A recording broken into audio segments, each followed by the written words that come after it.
Well, just when you thought things couldn't get any worse on the Knick, they kind of did in this episode, which is, as many people will know, or at least those people who watch the Knick, which not enough people watch the Knick. I'm actually surprised it got renewed for a second season, but anyway, I digress. This episode is the last episode before the season finale. The point of this episode is really to show the further deterioration that Thackery is going through, or really the whole hospital is going through, because not only does Thack continue to go through withdrawal from his cocaine addiction, and the fact that the Philippine War has rendered the supply of cocaine pretty low, or not even that, virtually non-existent. In addition to that, Gallinger's wife, kills, or accidentally, because she's insane, she accidentally kills the adopted baby. So that's two babies that Gallinger has lost in 2 months. Now, it wasn't necessarily through any fault of his own, but it does really open his eyes to the possibility of having to put his wife away in a mental institution, which he eventually does. Spoiler. Which I'll get to that scene in a minute, because that was a really good scene, probably the best scene yet from Gallinger. But in conjunction with that, you have a personal conflict for Algernon in this episode, and I thought that was a pretty poignant little conflict. Although, if I had one problem with this episode, is that none of these really seem to be connected, or have any common theme aside from them being bad events. But with that said, they're all handled well, and the fact that this is an ensemble kind of makes it a little bit more forgivable. Kind of makes the fact that you have all of these plot lines that are on the surface not connected. Having an ensemble cast like this makes that pretty forgivable in my book. I say ensemble, but a lot of these people are relative unknowns. I mean, some of them are stage actors, but Eve Hewson is a relatively unknown. I mean, she doesn't really have a whole lot of screen acting experience, or at least not that I know of. Really, I think one of the most experienced actors on this show is Clive Owen, who again shines this episode. Possibly more than last episode, because right now his character hits rock bottom. Thack is just resorting to all this stuff that's the guy you saw in the beginning of the show would never have resorted to. For instance, at the beginning of the episode, he breaks in to a store to steal some quote unquote medical supplies. He gets caught, and of course they have to bribe the police chief or the police officer to let him go, but nevertheless it's in all the papers. And that's another minor issue I have with this episode, is that you would think an event like this, in spite of him not exactly being named, you would think that an event like this, with so many people able to figure this out, you would think an event like this would damage not only the reputation of Thack, but also the reputation of the Knickerbocker Hospital. We didn't really get to see that this episode. The conflict and the degradation was really more on the characters themselves, rather than how they're perceived by others or by the city at large. And that's one issue, but again, it's not really an issue that the show. That particular issue is not necessarily dealing with something that the show does badly. It's just that the fact that the show doesn't really address this in this episode. For all I know, they could address it in the next episode, and we'll see where it goes from there. But I don't know. I just felt that with all the emphasis that this show has placed up to this point on the Knickerbocker Hospital and how it's struggling, I'm actually kind of surprised that they, for the most part, just don't address how this particular event affects Thackery's reputation or the reputation of the Knickerbocker.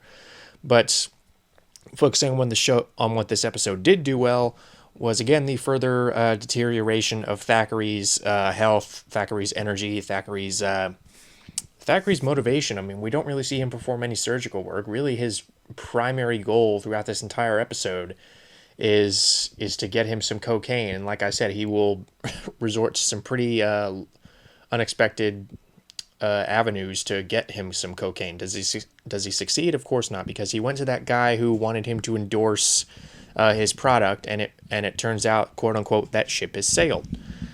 To the point, and after that, he basically begs, please, please, I'll do anything. And really, it's Lucy who has to come in and save the day. I mean, she resorts to some pretty desperate methods to get him some cocaine. So, not only does she go to the opium den and partake in the Golden Lotus, I think that's what that's called, which we never actually see. I think the impact of Lucy having to resort to desperate measures would have been more. I think it would have hit harder if we had actually seen it. Although again, I'm not trying to be a sicko here, but the Asian guy just says, we have this thing called the Golden Lotus, and he basically describes it, and he's like, do this for me, and I will give you so and so, what did he say, 10 grams of opium or something like that, and some money, blah, blah, blah. So she does it, and she lies about it to Thackery, and says that she gave up her bicycle. But again, we didn't actually see it happen. I mean, for something that I believe the episode is titled The Golden Lotus, we don't really get to see much of the opium den in this episode, which might surprise some people. I thought the gradual degradation of Thackery's character was done very, very well in this episode. It was, I mean, of course it was beautifully acted by Clive Owen, who just grows more and more paranoid, more and more manic.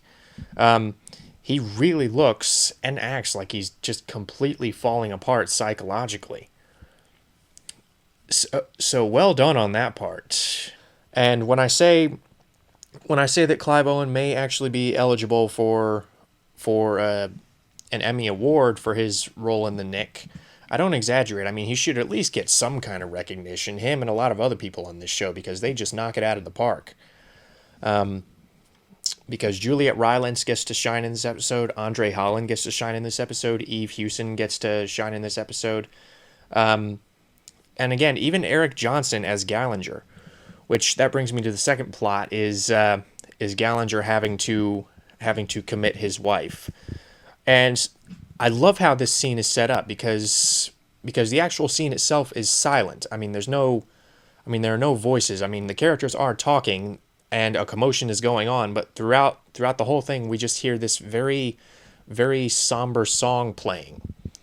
And I don't know, was it the same song that Lucy was singing to Thackery when he was applying the drugs to himself? I forget, but whatever song it was, good job. I mean, that scene was just hit the right note of sad and intense and sorrowful. I mean, and that combined with the performances, which again you're robbed of your voice when you're doing a silent scene like that. You basically have to use your facial expressions and yeah, just your facial and body expressions. That scene was very well acted. Maya Kazan, I think, plays Gallinger's wife, and again, Eric Johnson is Gallinger. Like I said, I didn't particularly like him in the beginning, but this show has really, I don't want to say I quote unquote like him now, but this show really has caused me to lend a bit of a sympathetic ear to Gallinger's plights. And the third plot line was probably the most intense, at least when it comes to long-term consequences, because Edwards learns that Cornelia is pregnant, and he asks, well, couldn't it be your fiancé's? And she's like, no, that's impossible, which we all know what that implies. So obviously this is a very bad thing, not just because Cornelia already has a fiancé, but in addition, a white woman having a child with a colored man is not exactly smiled upon in the year 1900. So this is very bad. And she asks, is there a possibility that I can have an abortion? I mean, and And if yes, is there something else I can do? I mean, does the answer have to be surgery? And he's like, yes, there's no other proven method. But him really wanting to keep the baby, and I love how they tackle this. They tackle this subject of abortion in a very mature way. I mean, they tackle both racism and abortion in a very mature way. They don't dumb it down, which I can't really imagine why they would dumb it down when they're on a network like Cinemax. But that's beside the point. They handle this in a very again, very somber way. This whole episode was very somber, right down to the color scheme and the lighting and the direction. This had a very bleak color scheme to it, which again suited the dire situation in which a lot of the characters were in. But getting back to Edwards and that scene where he tells Cornelia, get undressed. We're gonna do the procedure in the basement, and she's like, why won't you look at me? And he's like, I can't do it. I can't do it. And really nothing more needs to be said. But more is said when Algernon basically says, we could go to Europe. I mean just anything else. And what I found interesting about this particular plot line is that it's not necessarily resolved this episode, or at least not with any or at the very least it's left somewhat ambiguous as to what's going to happen. Which again, when it comes to the issue of abortion, we really have no definitive answers. I mean, there are some people who say who are pro-abortion or against abortion, but really this is a very complex issue that should not be taken lightly, and this show does not take it lightly.